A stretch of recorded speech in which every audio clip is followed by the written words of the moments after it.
Pranowo dan Prabowo, dua figur yang hingga kini masih belum menentukan figur pendamping di Pilpres 2024. Spesifik di kubu Ganjar, kelihatannya sedang serius mencari formula menambal kelemahan di Jawa Barat.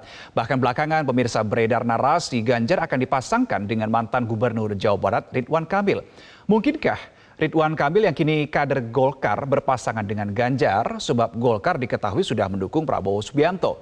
Lalu bagaimana dengan nasib P3 yang juga mendorong kuat nama Sandiaga Uno sebagai bacawa pres Ganjar?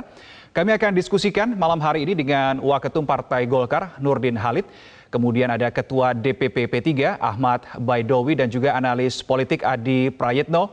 Selamat malam Pak Nurdin, Mas Awi dan juga Mas Adi. Selamat malam, Mas. Selamat malam. Assalamualaikum. Waalaikumsalam. Bang Nurdin.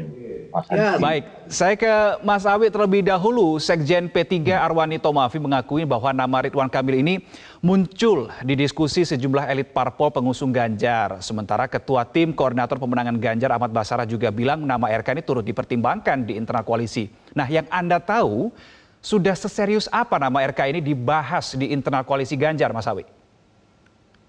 Namanya dipertimbangkan, ya ditimbang-timbang lah, ditimbang dengan yang lain itu seperti apa, timbangannya lebih berat kemana, apa timbangannya itu seimbang. Nah, hanya sebatas itu menginventarisasi sejumlah nama potensial yang kemarin sempat menjadi media untuk dijajaki kemungkinannya dipasangkan dengan Ganjar Pranowo sebagai calon presiden yang sudah diputuskan diusung oleh PDI Perjuangan bersama P3, Hanura dan juga Perindo. Masih sebatas itu, dan kami masih punya waktu sekitar 1,5 bulan ke depan untuk menjajaki segala kemungkinan siapa cawapres dari Pak Ganjar Pranowo. Namun bagi P3 kami terus berikhtiar untuk menyodorkan nama Pak Sandiaga Uno sebagai bakal cawapres dari Pak Ganjar sesuai dengan keputusan Rapimnas kami yang ke-6. Karena kami mengusulkan nama Pak Sandiaga Uno itu tidak serta-merta begitu saja, tapi didahului oleh komunikasi politik dengan PDI Perjuangan yang pada intinya memberikan slot, memberikan hak kepada P3 untuk bisa mengajukan calon wakil presiden. Namanya punya hak untuk mengajukan, ya kita ajukan. Soal kemudian nanti keputusannya seperti apa, tentu mekanisme politik itu dicapai secara musyawarah mufakat bersama teman-teman koalisi PDI Perjuangan dan Perindo dan juga Hanura yang ada di dalamnya itu. Baik, Mas Awi, tadi Anda bilang ini masih yang namanya dipertimbangkan, masih ditimbang-timbang begitu. Tapi saya penasaran, Juli kemarin Mbak Puan ini kan bilang bahwa ada dari 10 nama mengerucut ke 5 nama untuk figur bacawa pres untuk Ganjar Pranowo dan tidak ada nama Ridwan Kamil di situ. Nah, ini nama Ridwan Kamil mulai didiskusikan, mulai dipertimbangkan ini kapan sebetulnya? Mulai kapan? Jadi mungkin waktu itu sebulan 2 bulan yang lalu Mas Hasto kan pernah juga menyampaikan ketika beliau berkunjung ke Jawa Barat gitu. Ya bisa jadi kan versinya Mbak Puan, versinya Mas Hasto, namanya coba Anda tracking di media itu pernah siapa Mas Hasto pernah nyebut nama mereka sebulan atau 2 bulan yang lalu. Tapi sekali lagi itu hanya sebatas wacana untuk diinventarisasi, untuk dijajaki kemungkinannya menjadi bakal cawapresnya Pak Ganjar. Dan sampai saat ini belum ada keputusan apapun terkait dengan siapa figur yang akan mendampingi Ganjar Pranowo pada 14 Februari 2024 mendatang. Oke, saya ke Pak Nurdin. Meskipun tadi pengakuan Mas Awi baru dipertimbangkan, Partai Golkar ini terima nggak kadernya coba dijodohkan dengan Ganjar, baca pres yang tidak didukung oleh Golkar? Ya, jadi dengan terwacanakan, dengan dipertimbangkan Pak Ridwan Kamil untuk menjadi cawapresnya Pak Ganjar, itu menurut saya hal yang biasa-biasa saja. Tetapi untuk diketahui bahwa wacana tersebut adalah bukan merupakan bagian daripada strategi perjuangan Partai Golongan Karya. Karena Partai Golongan Karya sampai saat ini tetap memperjuangkan daripada hasil Munas dan hasil Rapimnas di mana Pak Erlangga Hartarto sebagai calon wakil presiden. Nah, oleh karena itu Pak Ridwan Kamil sebagai kader Partai Golkar, apalagi sebagai fungsionaris Partai Golkar, jabatan beliau adalah wakil ketua umum di Partai Golkar bersama saya, tentu dia harus taat asas terhadap konstitusi partai. Nah, oleh karena itu ini bukan bagian daripada strategi perjuangan Partai Golkar. Namun ada hak asasi yang dimiliki secara pribadi oleh Pak Ridwan Kamil. Tapi seandainya itu terjadi, maka itu adalah bukan bagian daripada perjuangan Partai Golkar. Tentu ada konsekuensi dari sisi organisatoris yang harus dialami oleh Pak Ridwan Kamil. Tetapi beberapa waktu yang lalu, Pak Ridwan Kamil pernah menyatakan bahwa beliau patuh dan taat terhadap keputusan partai dan tetap mendukung Pak Erlangga sebagai capres maupun sebagai cawapres. Saya kira itu komitmen pribadi daripada Pak Ridwan Kamil selaku kader Partai Golongan Karya. Oleh karena itu sampai saat ini kita mesti terus berjuang agar Pak Erlangga bisa menjadi cawapresnya Pak Prabowo, karena Golkar telah menetapkan Pak Prabowo sebagai calon presiden. Nah, mudah-mudahan ini bisa terwujudkan sehingga Partai Golkar di semua tingkatnya insya Allah akan solid untuk memenangkan Pilpres maupun Pileg. Baik, Pak Nurdin, tapi meskipun Anda tadi menghargai dan tetap tidak merupakan bagian dari strategi Partai Golkar di pemilu 2024 seperti Anda katakan tadi, apakah Partai Golkar juga ada ancang-ancang atau upaya-upaya defensif lainnya untuk menahan angin dalam tanda kutip supaya nama Ridwan Kamil ini tidak tertiup ke kubu sebelah?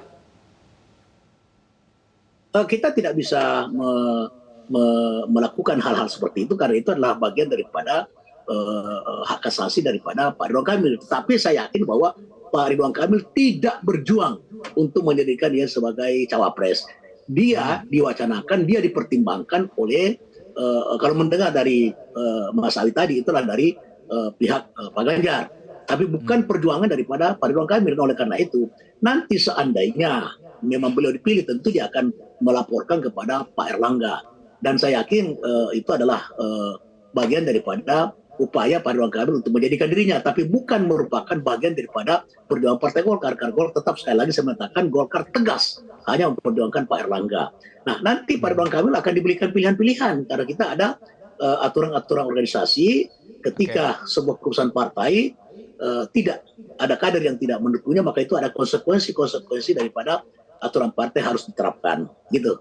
Baik, saya mau ajak Pak Nurdin, kemudian Mas Awi dan juga Mas Adi Prayitno untuk kita bersama-sama melihat kutipan pernyataan yang dikatakan oleh mantan Gubernur Jawa Barat, politisi Partai Golkar Ridwan Kamil.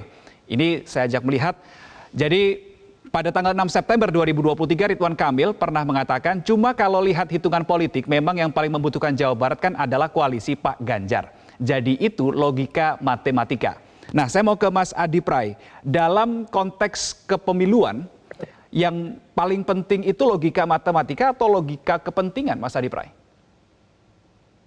Ya, saya kira argumen dari Ridwan Kamil itu ada benarnya, karena memang kalau kita melihat angka-angka statistik, misalnya Ganjar Pranowo itu kan tidak terlampau kuat ya di Jawa Barat dibandingkan dengan Prabowo Subianto.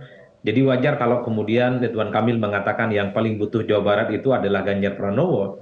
Karena kalau Jawa Barat kemudian juga dimenangkan oleh Prabowo melalui Ridwan Kamil, maka sangat mungkin duet antara Ganjar dan Ridwan Kamil ini akan menguasai Pulau Jawa. Karena kan Ganjar kuatnya di Jawa Tengah dan di Jawa Timur. Kalau Ridwan Kamil maju di Jawa Barat sebagai wakilnya Ganjar, maka sentimen soal bagaimana memilih Ridwan Kamil itu diharapkan tentu bisa meningkatkan elektabilitas Ganjar. Kan itu yang sebenarnya kode-kode keras yang diberikan oleh Ridwan Kamil.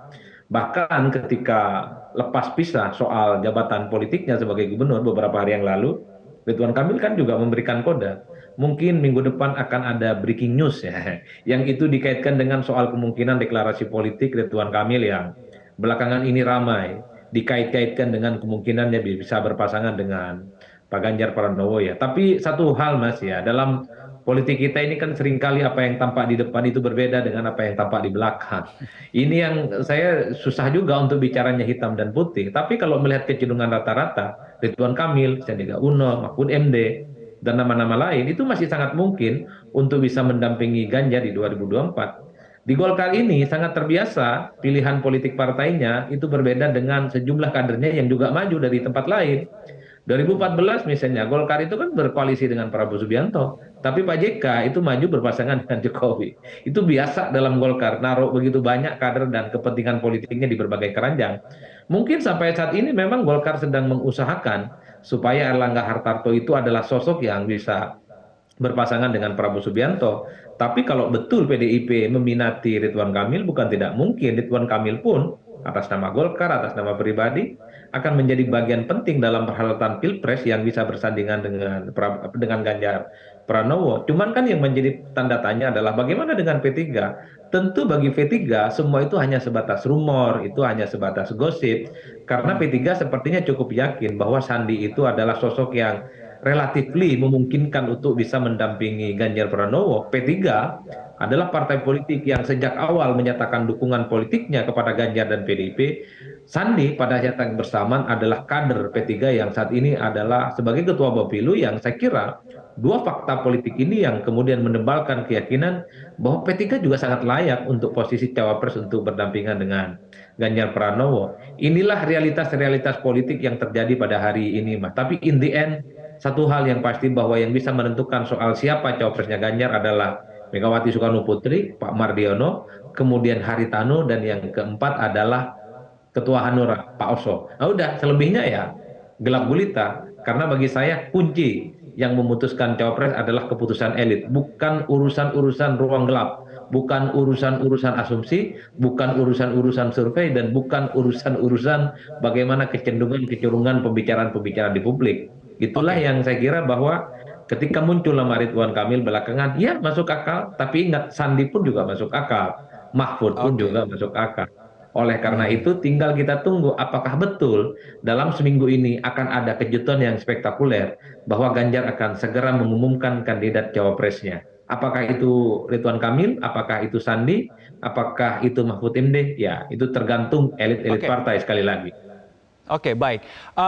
Saya masih melihat bahwa P3 ini masih mencoba untuk terus mendorong nama Sandiaga Uno untuk mendampingi Ganjar. Sementara kalau tadi Mas Adi bilang Ganjar ini masih lemah di Jawa Barat. Nah, apakah menurut Mas Awi figur Sandi ini tepat untuk menambal kelemahan Ganjar di Jawa Barat? Ditahan dulu jawabannya. Kita sambung di segmen berikutnya. Tetap di Prime News. Jelajahi cara baru mendapatkan informasi. Download Metro TV Extend sekarang.